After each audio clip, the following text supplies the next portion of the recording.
Hello everyone, I've just finished, chapter 3 and a Postludium of Skywalkers, a Clone Wars story, so I'm finished with the book now, and I was right, it was 3 chapters, the Preludium, Interludium and Postludium. So there's a lot to cover in chapter 3, there is a lot that happens, there's no shortage of what to talk about here, so let's just get straight into it. We start off with a bit of description that the battle has started against Zeta Magnus, and we get to see Anakin, Halagad, Obi-Wan and Tark's squad climbing the mountain, and they get attacked by some zombified Outlanders, and we also get to learn how Anakin got his scar.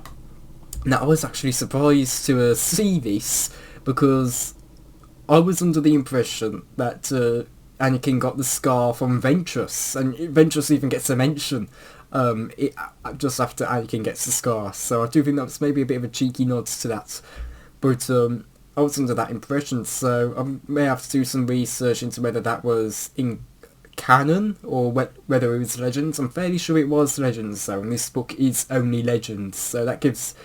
So poor Anakin, he's had the same scar twice, and then there was also the George Lucas explanation that he got the scar from slipping in the bathtub, but anyway, they eventually get into the fortress for Zeta's fortress, and they eventually see Plutarch, who is in this story a tactical droid.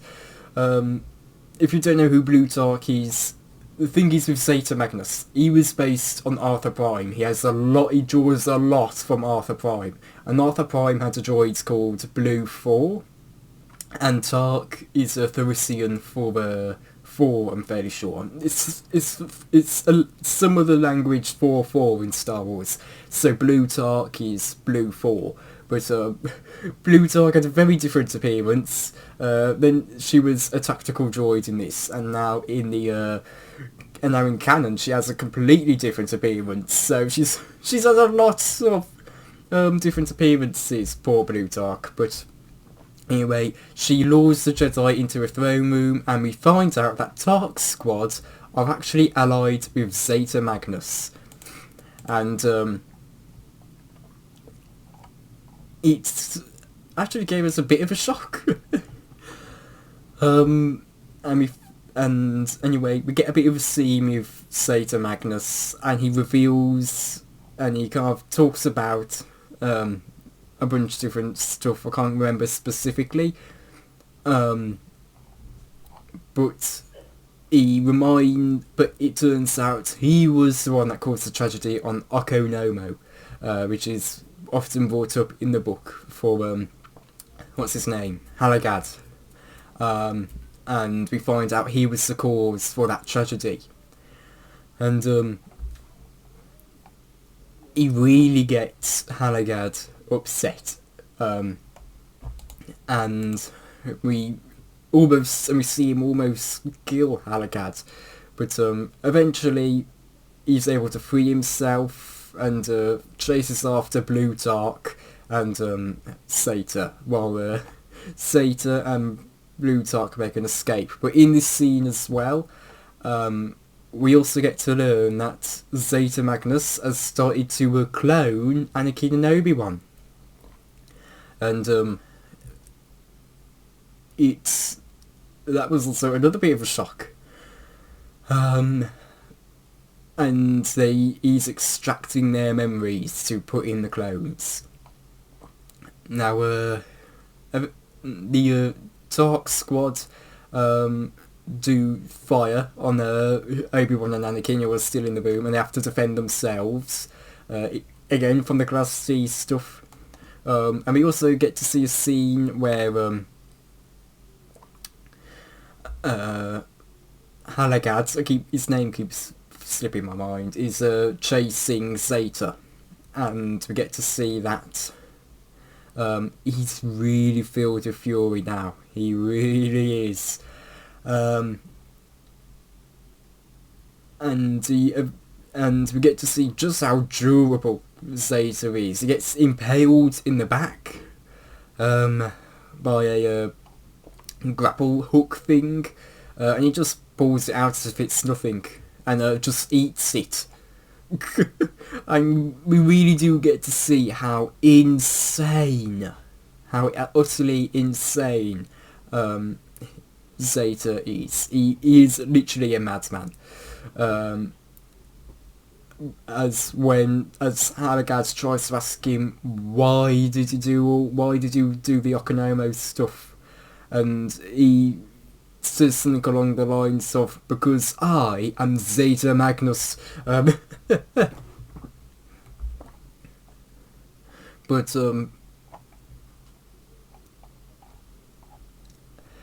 here it is. Hang on. Halagad says, why? Why did you do it? And you have Zeta, and he says, and it's this in capital letters in the book, it's actually really large letters as well, and he says, because, young vermin, I am Zeta Magnus, and he just laughs and laughs and laughs like a maniac. We really get to see how Zeta is just a complete madman. Anyway, we cut to Obi-Wan and Anakin, who are fighting off Tark's squad, who have actually put up quite a bit of a fight for the Jedi. But they do eventually defeat them after some trouble. And as it turns out, Halagad kills, I'm going to put that in quotes, kills Zeta Magnus. And he also got rid of Captain Nilo, who was leading Tark's squad. And we get to see he was really, really wounded from the fight. And anyway, we then get to learn a little bit more about Obi-Wan and learn how he generally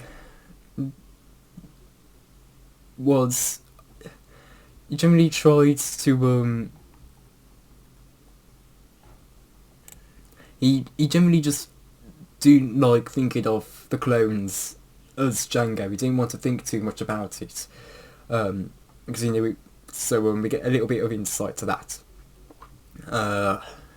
We also get to learn that the fight between what happened in that fight between Halagad and what's his name, Zeta Magnus. It keeps slipping my mind now. I think I've gotten sick, so that's why I was also seeming a little bit worn out, a little bit unresponsive in the Interludium review. So I apologise for that. But we learn that Zeta Magnus has a bit of a munch on Halagad, and took out quite a few chunks from his arm, but bit off his fingers.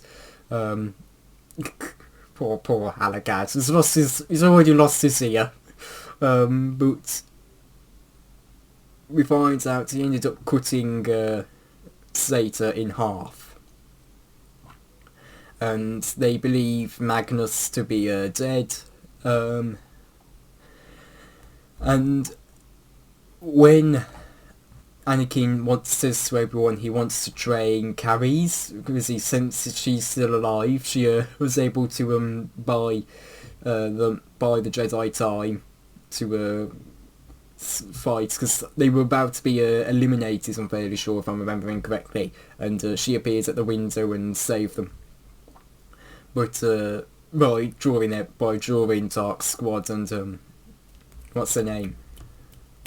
Blue Tark's attention. But anyway, he senses that Carries is alive, or Carries. Sorry. There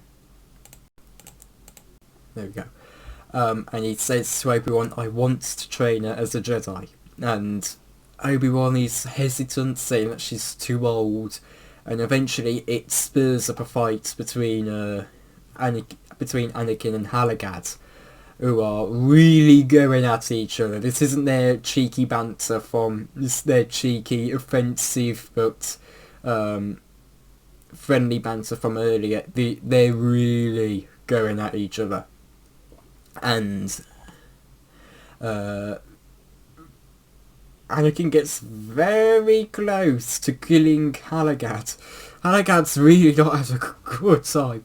I find it a little bit funny that is Halligad's getting all this, because his design is based off the author for this story.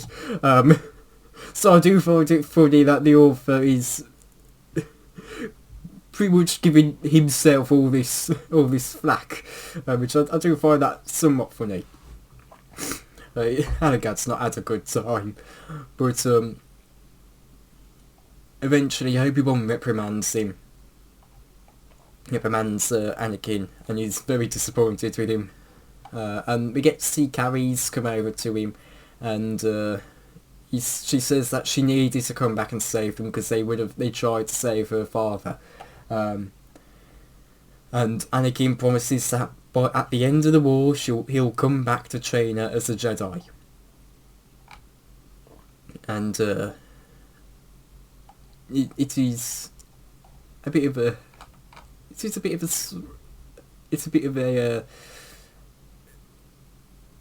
I'm not quite sure what the word is. Sweet but morbid, I guess, because we know what ends up happening. We know he doesn't come back. We know that he becomes Darth Vader. I know they meet again at some point, because this is meant to be a prequel to a story back in the 70s.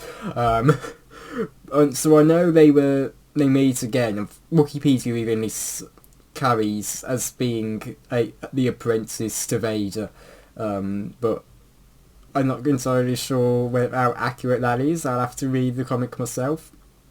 But anyway, we get to see that childlike excitement from Carrie's again, and she flies off, and also gives Anakin a quick kiss before going as well.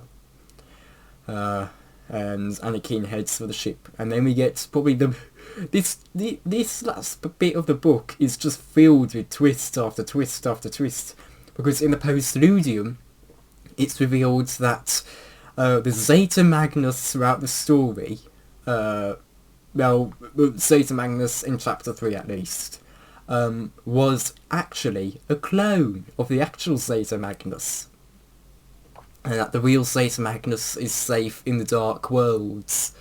And Plutarch informs him that the drones and the decoy have all failed and been slain. I mean, you also get to and we also get to see a little bit of his Sun Guard, which again they really like putting in Sun Guard in this story. But we see them mention the Sun Guard. We see the Sun Guard in there. I mean, and he quotes someone, and Zeta talks about how time is a tyrant before which all are humbled, and he asks for his drum hella harp, and the Sun Guard's mercenary gives it off to what's his name again, Zeta, and we get a really I guess chilling ending to the book.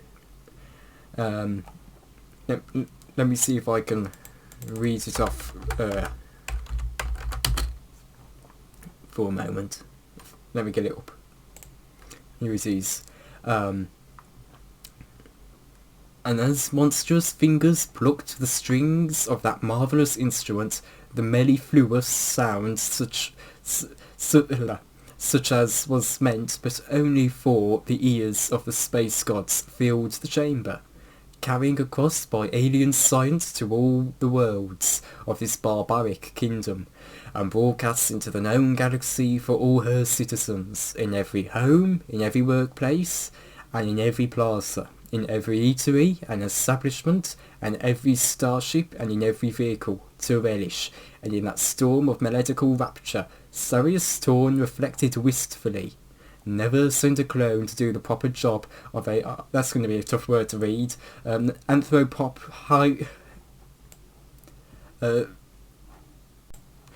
anthropologist or something like that, or anthropologite. Let's just say cannibal, because that's what it is, a cannibal. Never sent a clone to do the proper job of a cannibal. And as the first promised Republic planet died, drowning in plagues, the monster played. And that's how the book ends, which I find to be quite a chilling thing. I enjoyed the book, I really did, and this is the end of the book, so I enjoyed it. I enjoyed this book. I'm going to give some passing thoughts here. I forgot to mention for chapter 2, I really got excited at the Sith lore that was mentioned by Halagad to Anakin. They have a conversation talking about Zeta Magnus's many aliases, and how one of them was... Hang on, let me get his page up real quick, Zeta Magnus. One of his identities was Saturna the Garu, and Garu was a Sith Lord of old, and this also promotes Halagad to think, well, could this be this second Sith Lord? And he also mentions Magnus is an old Sith title for self-proclaimed Sith leaders, and that got me especially excited. I hadn't heard of Garu before, but I got excited at hearing Magnus, because Darth Malak from Knights of the Old Republic holds the title of Sith Magnus during KOTOR, and so we also get to learn what that means in this book. We also get to learn what that means in this book, which is self-proclaimed leader, and it's quite interesting. So yeah, that got me quite excited to read Magnus, and it was, oh, of course, Magnus, Sith Magnus. Why didn't that click with me? So I was quite happy to recognise that.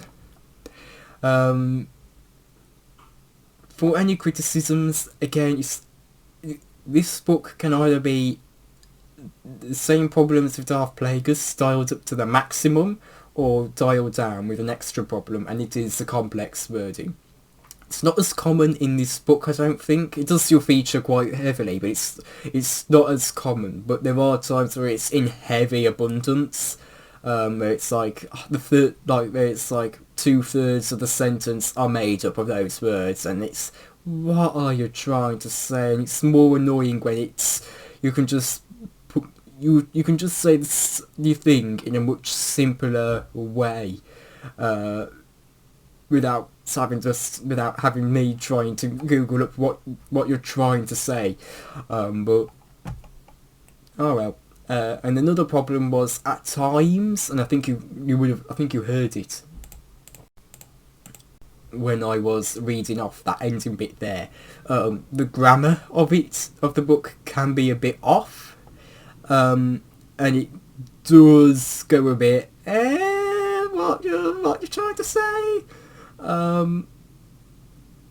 and it can be a bit confusing at times. Like as I was just reading off, the mercenary willfully did as he was ordered, and as monstrous fingers plucked the strings of that marvellous instrument, a mellifluous sound such as was meant but only for the ears of the space gods filled the chamber, which is without that punctuation, because there's no punctuation in there's no commas or stuff, or additional words to make it smoother, so you can't just so it's a very bumpy thing you have to figure out, and it's but maybe it's just how I'm reading it, but I do know there are other parts in the book so it feels like they're missing words in the sentence, and it's, what are you trying to say? So that is another problem I have with it. Luckily those bad grammar moments are few and far between. And there are also other moments in the book where he uses alternative spellings for words, and it's a bit, what? Because you're trying to look for that spelling of the words, not what the actual spelling of the word is, and I found myself having to search up quite a bit. So that is again another problem I found, but I generally, aside from all of that, I personally enjoyed the book. I would suggest it. I know, I think the author, what's his name again? I think it's something like Abel G. Penner. Was that it? Hold on. Yeah, Abel G. Penner. Hopefully I pronounced that right. I'm fairly sure in one of the quotes he talked about how this was kind of like a bit of a celebration of the continuity and was really bringing together lots of different things and bringing it all together into one, kind of bringing a lot of stuff together from all over the lore. And you can really see that in the story with like the Sith Magnus, the Thoricians, the Arcanian Dominion, the Sky, for example. That's a really old piece of Star Wars lore, the Sky Trees. He was really going all out when it came to the Star Wars lore in this. So, yeah. I do think I prefer Arthur Prime just a bit more than Zeta Magnus. I think I personally really liked Arthur Prime in the Jedi Knights comics. I think it was a very good... He came across as a very good character in that. Whereas Zeta Magnus, I'm not personally too big of a fan of, which is funny because because they're literally the same character, just with different names. But I prefer having Arthur Prime's origins ambiguous. And I prefer him being more fearless like he was in the Jedi Knights comic. Like, he literally engages a fight with Yoda. It is him who starts the fight. Yoda has his weapon already ignited to try and subdue Arthur, but he's the one that starts the fight, and I kind of prefer Arthur Prime's character over Zeta Magnus, who is a bit of a madman, and he's a bit of, and he's cowardly. He only really resorts to fighting as a last resort. I personally prefer Arthur Prime's character over Zeta Magnus. And I am really going, and because I want to consider both Arthur and Zeta canon, I'm really going to have to figure out a headcanon. I've been trying to do it for multiple days now. Now that I've read the book and I've got all the details, I can hopefully work on that properly. Especially because some of the ideas I had just fall apart after you really understand what Zeta Magnus' character is from the book. So, yeah. I personally enjoy the book. As I said, I would recommend it. It is somewhat short. It is only a novella, so it is a short novel. As Google likes to say, a long short story. It's got the Preludium, Chapter 1, Chapter 2, Interludium, Chapter 3 and Postludium.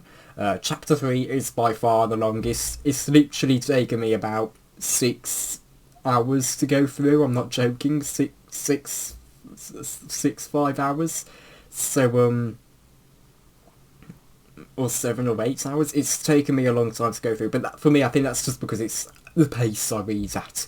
And also having to do all the Googling and stuff, which I did. I had to do a lot. So, yeah.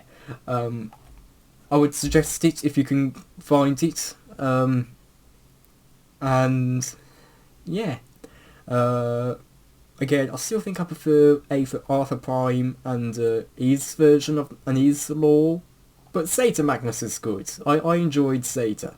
So, thank you all for watching, and for the last time in this series, I may be doing a full book review though, so maybe not the last time, but for at least Skywalkers individual chapter readings, thank you all for watching, goodbye.